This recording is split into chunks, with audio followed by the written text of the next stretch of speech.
my life. I started. And building a personal brand business is awesome. Okay, let's start What with are people raving about? How can I do more of that? Our culture, this instant gratification. I'm going to do this. It's a tactical meeting, so we remember who agreed what. Three of this framework is to create raving fans. get asked, am I Hawaiian? Because Hey there, Shakers, and welcome back to another episode of Worth Your Salt, the podcast that's here to supercharge your marketing in the health and wellness space. I'm Jennifer Oraqua, StoryBrand certified coach, and over the past 2 decades, my team and I have tested, iterated, and figured out what it takes to market and grow so you don't have to. Now, I'm here to help you apply the marketing systems that truly work. At Salt Marketing, we're all about helping wellness practitioners like you build trust, authority, and a nonstop flow of clients. So if you're ready to take your practice to the next level, you're in the right place. Let's get started. Today on Worth Your Salt, I am thrilled to welcome someone who started as a client but who has become a friend. My guest, Jalayne, is the owner and medical director of Foundation Health and Wellness, and her story is one every practitioner should hear. After spending more than 2 decades in emergency medicine, from EMT to ER nurse to nurse practitioner, Jalayne began to notice something missing in modern healthcare. Patients were being treated but not truly heard. That realization led her to make some bold moves. First, going out on her own to meet that need for a practitioner who cared, and then transitioning her practice from general medicine and urgent care to a full-fledged med spa and wellness destination. In just 3 years, she's grown from booking 38 appointments a year to over 400, transforming both her business and the lives of her patients. We're going to talk about what inspired that pivot, how she rebuilt her model around listening and longevity, and the lessons she's learned along the way about leading with heart and growing with purpose. Jalayne, welcome to Worth Your Salt. Thank you. Hi. Let's start at the beginning. First, I want to know what sort of inspired you to open Foundation Health and Wellness. What did your practice look like in those early days? Well, I always wanted to open my own practice, and I knew I wanted to do that at some point. But especially during COVID and being in the ER, seeing people being sent to the ER for things that primary cares could handle or that they could go to an urgent care, but just because of different circumstances, then they weren't able to do that. So then their primaries would be sending them to the ER. So I really felt like it was something I could just maybe help a little bit within the system itself. And so knowing that, you came from a more traditional healthcare background. So can you share a little bit about your clinical experience? What drew you initially to urgent care? And then you began offering sports physicals. Tell me a little bit about that. Well, just with my experience of always being in the ER, emergency medicine, just loving, just helping people in that time of need right then. That was something that was I really always liked doing. And so starting this, it was things that I could do to help somebody that they didn't need to go see an ER. They didn't need to go for an ER visit. I equipped my whole office for things, even like suturing if somebody needed something like that. And then the sports physicals, that was just one way to kind of just help the community and then also to draw more business. That was kind of what my initial thought was with that. Yeah, that makes sense. Yeah, for sure. So every entrepreneur kind of hits a point where they see something bigger. So when did you first start to feel like your patients were looking for something beyond that urgent care, something more holistic or wellness oriented? I would say probably within about 4 months, I noticed I was having people asking about weight loss medications. When I initially started, I did start it as an urgent care, and then I started offering IVs, like wellness IVs, pretty quickly after that, like within a month. And so I was trying to integrate a little bit of wellness with it, but mainly doing urgent care. And then within that 4 months, I started having people asking about more things, which is really what prompted me to explore more of the wellness. So to me, you described this kind of as a turning point. So what made you decide to pivot from urgent care toward aesthetics and wellness? Was there a particular moment or a patient or an insight that sparked that change for you? I just loved seeing people feel better about themselves by losing weight or feeling better with the IVs. That was it was gratifying in a different way. I had spent so much time in emergency medicine of helping people get through something and feel okay to be able to move on, that this was different and seeing them feel better overall.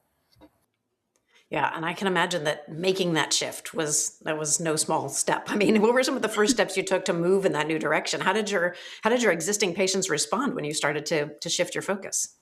I would say everyone was ready for it. For some, I couldn't move fast enough. It was just like sometimes it felt like this constant, just what are you going to do next? What can you help me with this and things that some of it I didn't know anything about. And to me, that kind of proves out your theory that people were not being heard. Like all of a sudden you started listening, so they started talking to you. Exactly. So looking back now, what do you think was the biggest mindset or business change that you had to make in order to successfully evolve from that sort of medicine model to a more of a wellness destination?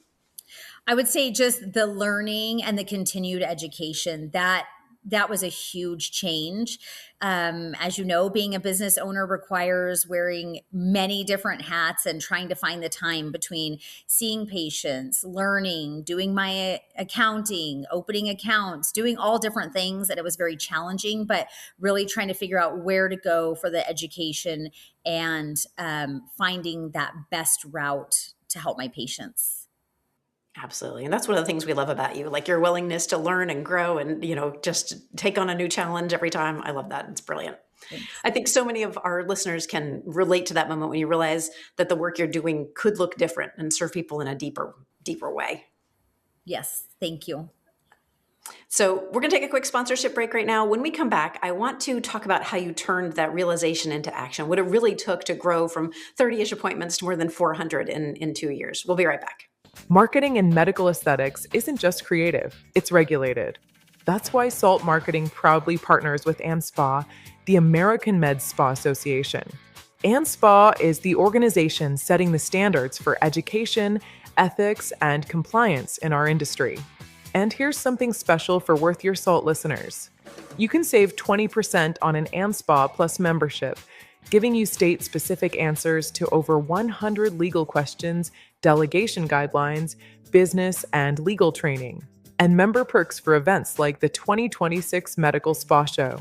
If you want to grow your practice with confidence, not guesswork, this is a smart move. Go to saltmarketing.co/joinamspa and use code SALTMARKETING20 at checkout. Protect your practice. Grow with confidence.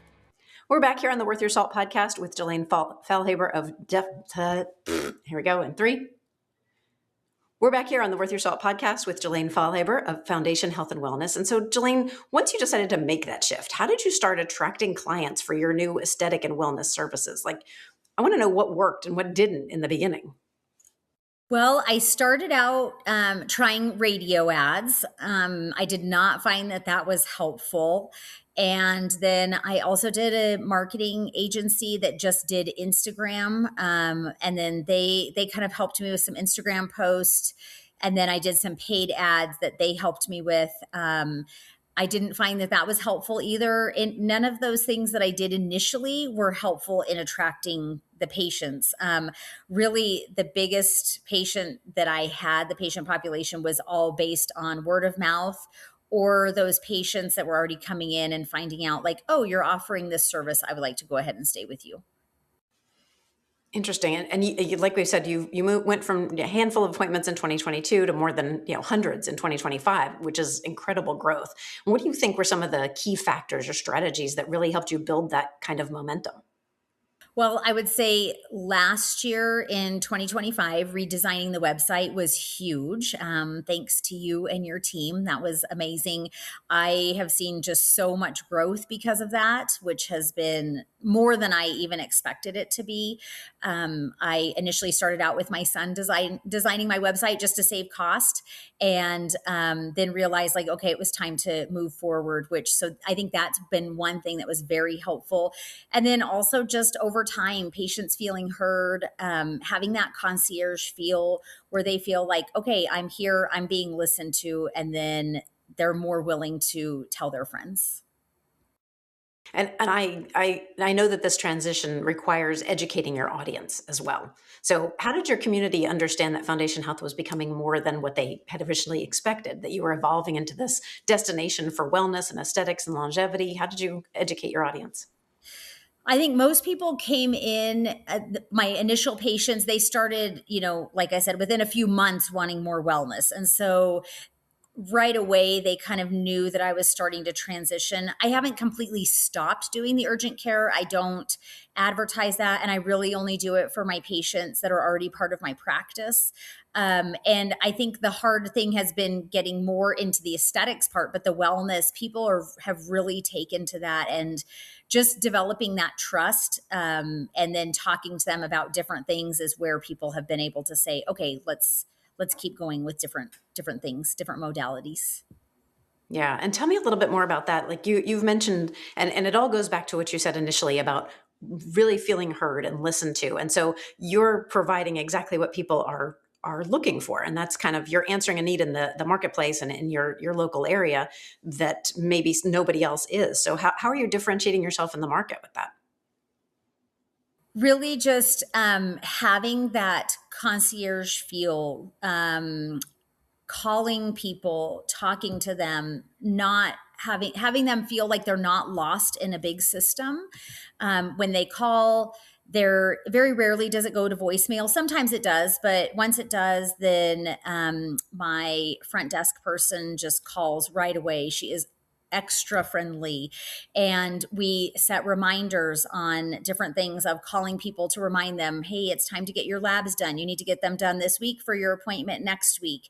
And I think that's something that's been big, is a lot of patients tell me, I've never had this level of communication at any other practice. Like just the constant reminders, the fact that I don't want to say always on time, but I can probably count 2 or 3 times that I've been maybe 5 minutes late. And so calling patients sometime and saying, hey, I'm running early, do you want to come in early? And people are just blown away by that. So I don't overcommit. I don't overfill my schedule. And that way patients can be seen on time.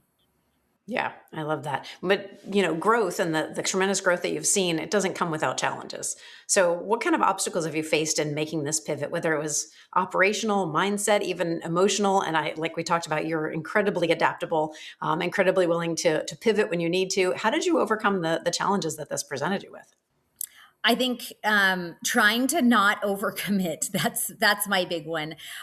Focusing on what's best for the current patients that I have, focusing on that with adding that into what is good for my personal satisfaction, job satisfaction, why I started a business, integrating family time into that, and how to best manage all of that together.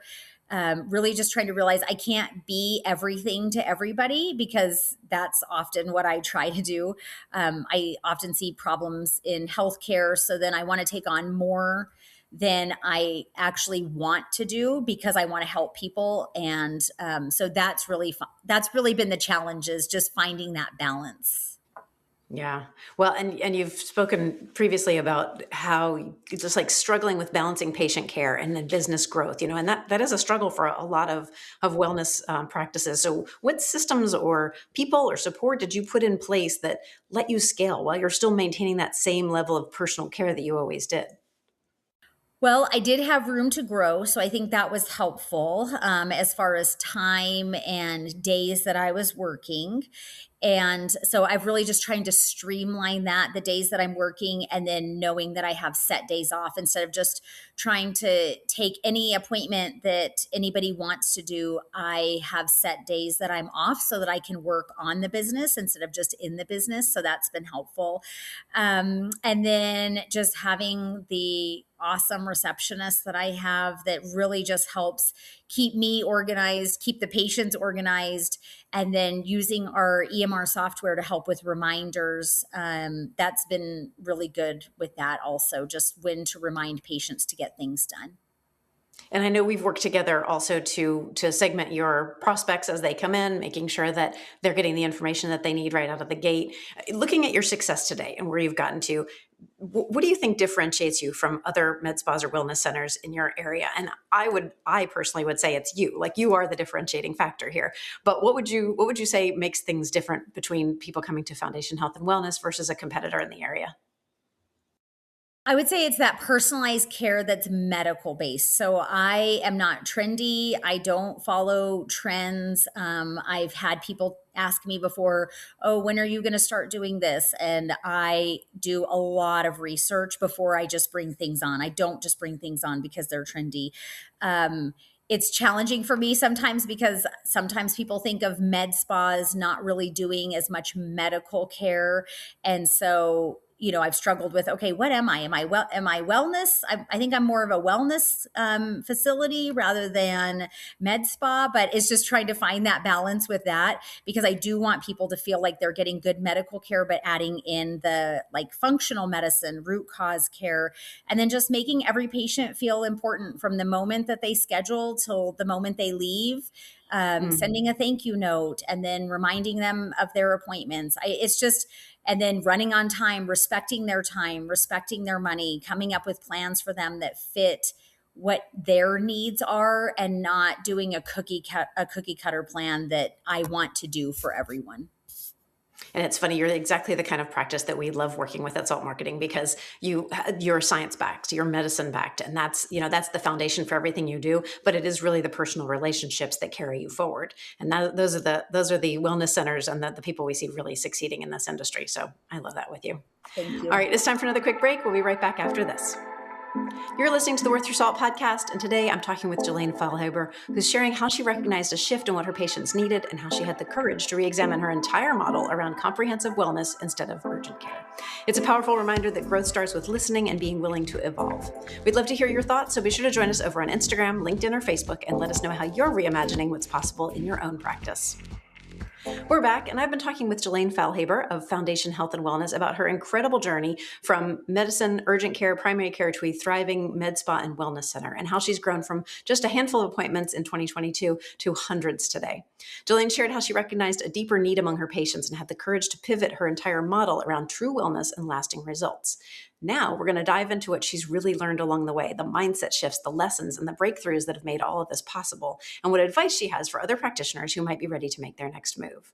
So Jalayne, when you look back on your journey so far, what do you think was the single most important decision that helped you grow Foundation Health and Wellness into what it is today?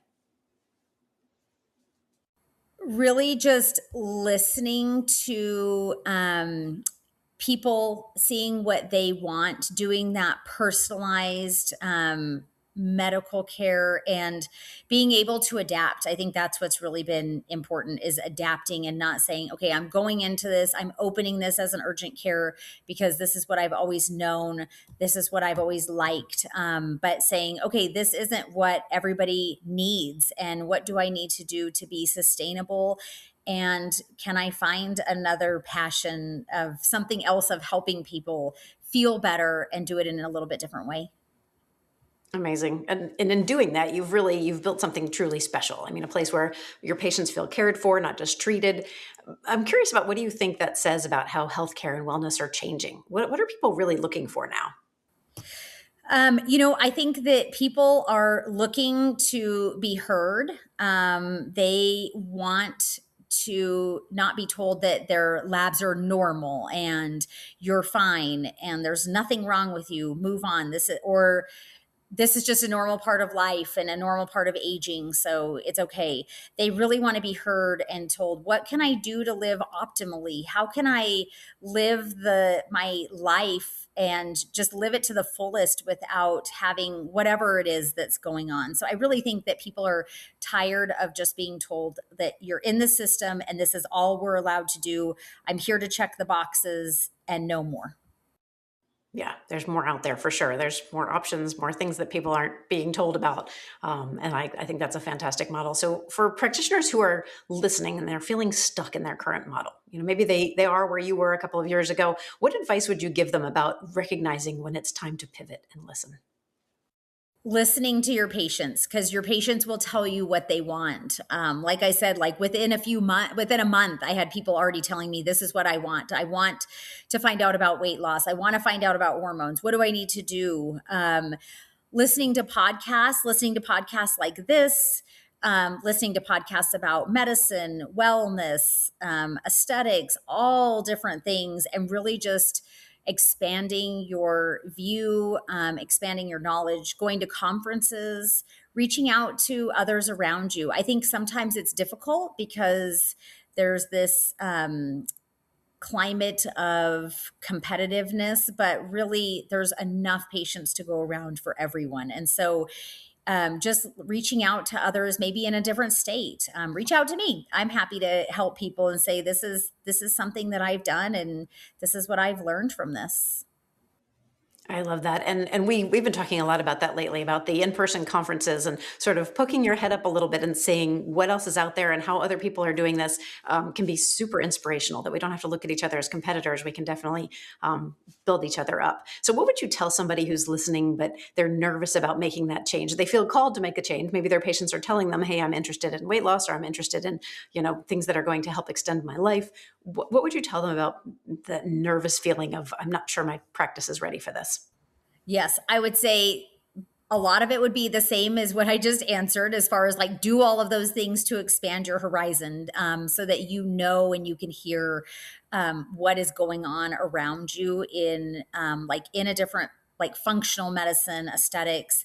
And then just know that medicine is changing and we can help people feel better and prevent chronic disease. And that is just really rewarding in a different way. And just seeing how you can help patients and how you can help your specific population to where you live and you know what your specific city needs. And I love that. I love that paradigm shift of there's not just one way to solve these issues. Mm-hmm. Like in the past, it was like, this is the way you do it. You go to your doctor and they tell you what to do. Where now there's multiple options and different things to consider. So I'm curious about your journey. And, every entrepreneur sort of has a lesson where they're like, I learned that one the hard way. So what's one thing you wish you'd known before you started doing this? One thing I wish I had known is how being an entrepreneur and business owner is a 24/7 job. I struggled at the beginning with balancing thinking about the business and wanting to work on the business all the time. I think it's often still challenging to know that I need to shut my brain off and work at designated times. Just being an entrepreneur in general is very challenging. So many business things. I could have 4 podcasts with you on that. But I think that's one that really stands out. For sure. And I can see where that might happen because you're so personable and easy to get along with, and people just sort of roll right into those things without thinking, oh, wait, this is a professional role as opposed to this is our friendship. Right. So that's interesting. What's next for Foundation Health and Wellness? What are you most excited about as you look towards the future? I'm looking really towards growing the aesthetics. I'm excited to grow that part of it, continue growing just in general with wellness. Looking forward to continuing to learn and see how to implement more aesthetics into the office. So I know everyone listening is wondering how to get in touch with you. You mentioned that you wouldn't mind talking with them. Where can we find and connect with you? What's the best way? So if you go to my website, it's foundationhw.com. And that's one way. My phone number is on there. And you can also just send a text to the office number and say, I heard you on the podcast and I would like to get in touch with you. And I would be happy to set up time to do that. That's amazing. Thank you. If you're a practitioner and you're stuck in this model that you're ready to build something more fulfilling and sustainable, I hope this conversation gives you that nudge to take that next step. And of course, as Jalayne said, you can learn more about her and her incredible work at Foundation Health and Wellness by checking out the show notes for today's episode or by visiting foundationhw.com. And always, you can find the resources to help you grow your practice at saltmarketing.co. We would love for you to check out the website because we're pretty proud of it. So Jalayne, right now it is time for our lightning round questions. These are a few quick questions that I like to ask of every guest. Are you ready? I'm ready. All right. First one is, what's something about you that often surprises people? Well, I recently took up drum lessons. So learning how to play the drums. I've always wanted to do that. And finally, I started doing it. So yes. I love that. And I've heard it's one of the most difficult instruments to learn. There's so much like eye-hand coordination and body parts and all kinds of stuff. So that's impressive. Yeah. My instructor told me, well, the good news is it's the easiest music to read. The bad news is you're using all 4 limbs at the same time. So, okay. Yes. Not to mention your brain and everything else. Exactly. That's so funny. That's so funny. You'll have to share that with us. All right. What is your favorite thing about the work that you do? The connecting with the patients and developing relationships with them. I feel like I've made so many friends and just so many relationships that I just feel so blessed to have all of those people coming back to see me. I love that. I have absolutely loved watching your world expand and your excitement about your business and the enthusiasm that you've thrown into it. It's been a joy to watch. All right, next question. What is the best piece of advice you've ever been given? I would say that comes from my parents of just being financially responsible, not overextending, living within my means, not getting into debt. And I think that has been huge for just for the business, because you see other people buying all these shiny lasers and this and that, and sometimes wanting that, but then thinking like, okay, is this sustainable? And do I want the pressure of having to have an X dollar day to be able to support this? So I would say that came from my parents' young age. I love that. Yeah. And we, of course, have appreciated your sense of fiscal responsibility and working with us. That's always made us better, made us figure out how to do things, for the lowest cost possible, but also the best return on your investment. So that's been inspirational for us as well. All right. Last question. Who is inspiring you right now? What podcast are you listening to, or what's the best book you've read recently? I have several podcasts. That's all I feel like I do is listen to podcasts all the time, which I never thought I was going to be that person. One of them is your podcast, of course. So I can always learn how to be better, grow, learn the marketing. I really like the Craig Rochelle leadership podcast, just learning how to be a leader. And because I do have a few team members. And then another one I've been listening to is Fierce Factor. And they talk about just different things like within med spas and growth. So those have been, I would say, my top 3 lately. Yeah, fantastic. And it's funny because if you asked 5 years ago, you asked people what their favorite podcasts were, you'd get some hemming and hawing. Now today, everybody's like, these are the ones I listen to. And so I don't think you're alone in like the consuming podcast material all the time. So Jalayne, thank you so much for joining me today on Worth Your Salt. Thank you for having me. And thank you for my website and everything else. Like, you guys have been amazing. Yeah, you've been a pleasure to work with, and just seeing the results and your excitement about, multiple new patients, over the course of several days, that's the kind of thing that we love to hear. Yes. I also want to thank you, Salt Nation. If today's conversation has you thinking, I'm ready to take my marketing to the next level, that's exactly what we're here for at Salt Marketing. Our Salted Edge system is designed to help med spa owners and wellness practitioners like you attract new clients, convert them into loyal fans, and finally get the marketing that works without the guesswork. If you have a great success story, I'd love to talk with you and share your story. So tell us why you're worth your salt by emailing us at grow@saltmarketing.co. Of course, be sure to subscribe to Worth Your Salt so you never miss an episode. Finally, leave us a review or give the show a handful of stars wherever you get your content. That's all for this episode of Worth Your Salt. Be sure to join us again next time. In the meantime, let's get out there and shake things up.